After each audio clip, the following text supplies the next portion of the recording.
I wanted to chat with you about something that's really important to you, I imagine, and that's your journey with your mental health, Yes. and I know that partly, one of the reasons why I reached out to you is because I knew that you were going to be taking a break, and I saw that post on social media where you were like, I'm tired, I just need some time, and I was like, well, maybe now's a good time to chat because I know how busy y'all are. Yeah. Chat a little bit about your mental health journey and how that kind of shapes your art or affects your art as a writer. Okay. I don't know where to start. That's a loaded question. Sure. So I've struggled with my mental health, depression, anxiety, and PTSD pretty much my whole life. I've been in therapy and on and off medication since I was 15. I'm 34 now.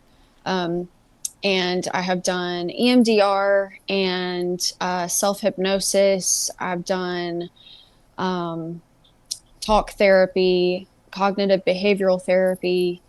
Um, Man, there's other stuff in there that I can't remember right now, but a lot of deep diving into the root cause of my depression and my anxiety because those are just symptoms, right? That's just the nervous system's way of saying something's wrong, not maybe not wrong, but something's going on and we are out of balance. We're in dysfunction, right?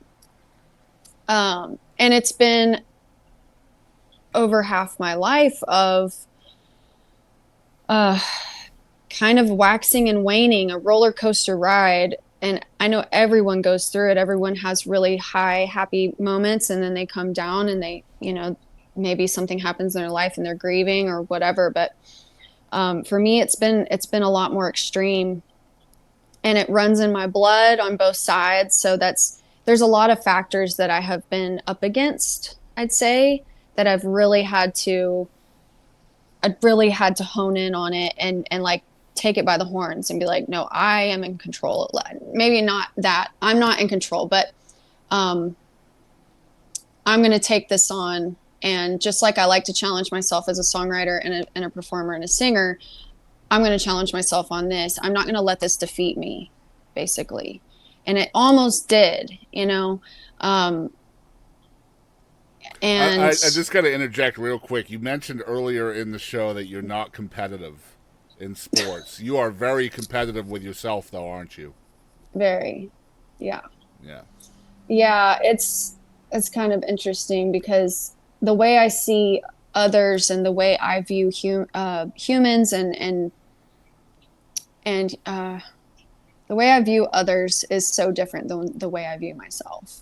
And that's one thing that I have really dove into in therapy is why am I so mean to myself? Would I say this to anybody else? No. Mm. Would I treat anybody else this way? Absolutely not. Um, you know, would I let someone get to the point that I got to? No. I mean, this is So, this is good though, Kenzie. Like you understand that you are treating yourself worse than every other person on the planet.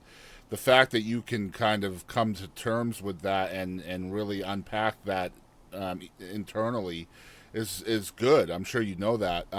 The other thing that I really wanted, the main reason why I wanted to chat with you today was because I wanted to tell you that typically when you're dealing with mental health and burnout and all of that stuff, the typical thing to do is to throw yourself into the thing you know the most.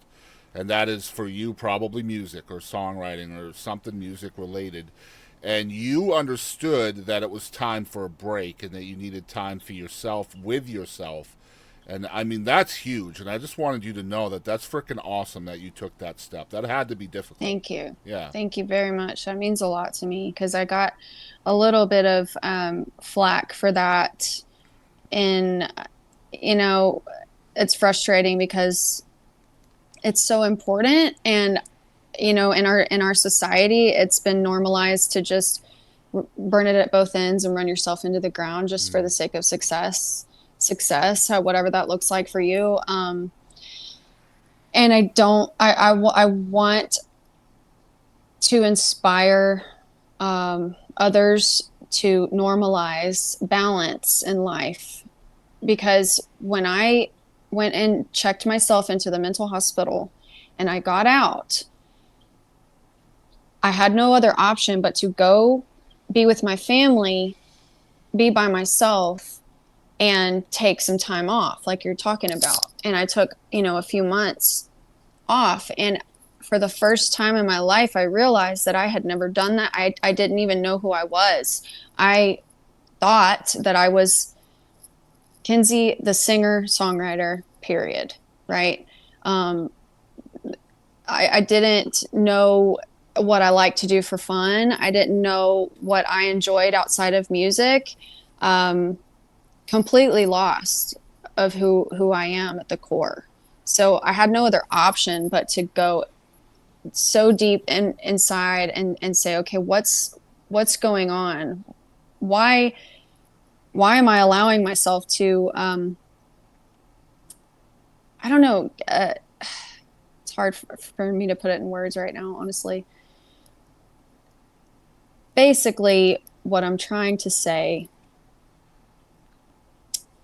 is I don't want other people to have to go through what I went through to understand that taking breaks and balance is important and that it's okay. Mm-hmm.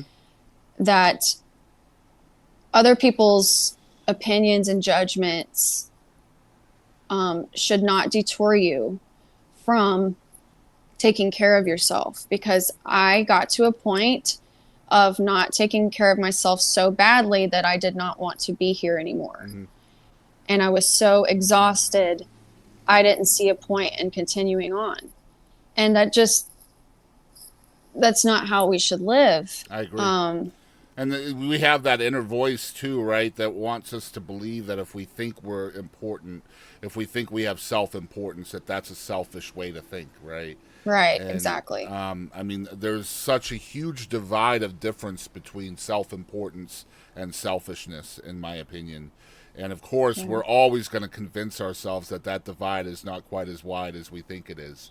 But Mm-hmm. understanding that you have importance, not just to yourself, but to other people, is so important for your existence, right? Just and Right. you talked about judgment from other people. That can go both ways too, good or bad, right? Good judgment, bad judgment, they can both have a detriment on you as a person, you Yes, know? yes, yes, because even good judgment, you're trying to keep up with the standard. Mm-hmm. And that's And when you go the hardest too, because you got all these good things happening to you, and that's when you can lose sight of yourself the easiest, I think, right? well, and that's kind of what happened this year. I had I had an incredible comeback coming back to Texas, and I didn't expect that. I really didn't. I was actually really terrified to come back to Texas because I had gone back to Nashville. I was like, well, here we go. I know how it works. So I was extremely nervous. Um, but that song hit, and it hit bigger than I thought. So I was really running and gunning from the moment, seriously, from the moment it went number one. I stayed on the road. I stayed so insanely busy. Um, and after the flood happened in the Hill Country, that really hit me hard. And I know it hit everybody hard. Mm-hmm. And Texans especially. And I felt that wave of grief and uh, darkness and all of those things. And I did not give myself any time to process. I wasn't giving myself time to process any of my accomplishments.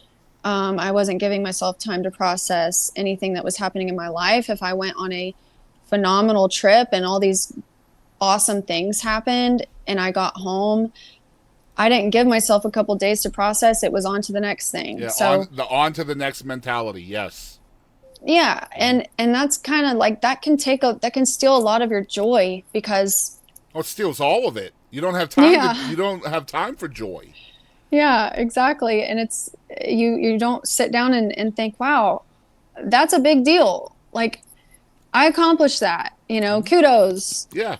Good job, you did it. It's no, not good enough, keep going. No, not good enough, keep going. No, not good enough, keep going. That's what goes on in my head. On to the And next, on to the next, on to the next. yeah, Yep. and it's so unhealthy. So when I decided to just, I had done, I think it was 3 or 4 benefits, and I was super broke. Um, and I had to back out of one of the benefits, and it was a very tough decision because I want to support Hmm. the flood victims. I want to be a part of the flood relief. I want to donate my time and my voice and all of these things. But when it gets to at the sake of my mental health and my peace, am I really giving? Like, if I have nothing to give, what am I giving? I mean, You there's know? nothing. Yeah, there's nothing. So it was a really tough decision, but I called the guy that was running it, and he was like, "Thank you so much for giving me a call. I completely understand." Um, and I felt really bad about that, but I also I know my breaking point, and because I've gotten to that deep dark place, I know when I'm headed there again I, and what I have to do to pull myself out. I think the question here from most interviewers would be, what is your advice to other people that are dealing with their own mental health journey? But that's not going to be my question. I think my question is, if you could give yourself advice back before your journey began, from what you know now, what would your advice be to that younger Kensie that's about to go on that journey? Before my mental health journey, Hmm. I would give myself the advice to come out and be completely open and honest about the things that were happening to me, the inappropriate things that were happening, the traumatic things that were happening that I thought I could keep to myself because I felt that I was strong enough inside to carry them. I would say open up and just let it out, because then you take the power away from it, and then people can help you a lot sooner. I've always been the type to be like, no, I'm taking this on and I've got this. I'm tough. Um, and sometimes being vulnerable, honestly, most of the time, being vulnerable and just honest is going to get you further than hiding it Hmm. and letting it fester. Rip the I let band-aid it, off. yeah, rip the band-aid off, and don't be afraid of judgment, good or bad. I love it. You know, you and I are not close. We're not particularly close friends or anything, but I am a fan of yours. I've loved your music for a long time. I want you to know Thank I you. am proud of you. I'm very proud of Thank you. you. Yeah, and Thank you so I much. know that can mean the difference sometimes when somebody says that. So, Definitely. yeah, I'm very proud of where you are, and I'm so happy that you're able to self-identify when you need something, and that's really the first step, right? Like that's really Yeah. it. Like just um, understanding and accepting. But